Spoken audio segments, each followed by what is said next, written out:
ભાવનગર શહેરના વાઘાવાડી વિસ્તારમાં ગેસ ગળતરથી અફડાતફડી મચી ભાવનગર શહેરના વાઘાવાડી વિસ્તારમાં સવારે પાણીની લાઇનના ખોદકામ વેળાએ જમીનમાં રહેલ ગેસ લાઇન તૂટતાં ગેસ લીકેજ થતાં અફડાતફડીનો માહોલ સર્જાયો હતો, જો કે ફાયર બ્રિગેડે સ્થળ પર પહોંચી સંભવિત જાનહાનિ ટાળી.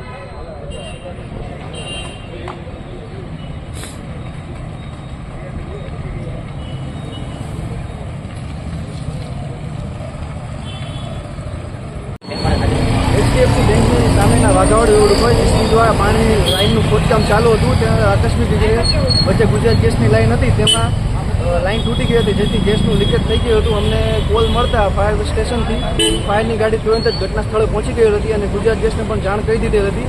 જેથી લાઇનમાં ગેસની સપ્લાય બંધ કરીને તે લાઇનને આઇસોલેટ કરી નાખેલી હતી અને હાલમાં પરિસ્થિતિ કાબૂમાં છે. કોઈ પણ જાનહાનિ કે ઇજા થયેલ નથી.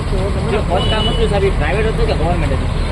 હજી અમે એના માટે તપાસ ચાલુ છે, પણ ખાસ કહી શકાય નહીં કે પ્રાઇવેટ ચાલુ હતું કે સરકારી કામ હતું તેના માટે. આમાં સાહેબ અવારનવાર આવા સાહેબ ખોદકામ થતું હશે ને ગુજરાત ગેસની લાઈન લીકેજ થતી હોય છે, આનું કોઈ ધ્યાન દોરવામાં આવે છે કે નથી આવતું? ધ્યાન દેવામાં કેમ છે, જે ખોદકામ ચાલુ હોય તેમની પાસે પણ કોઈ પણ નકશો કે એવું હોતું નથી અને તેમને પણ ખબર નથી હોતી કે કઈ જગ્યાએ લાઈન ચાલુ છે. આકસ્મિક રીતે ઘટના બની છે સર, તેવું છે. એના માટે ધ્યાન આપે તેના માટે અમે કમિશનરને કહીને ધ્યાન દોરાવશું. આના આગળમાં કામ ચાલુ હોય ત્યાં તેમને નકશો પ્રોવાઈડ કરવામાં આવે.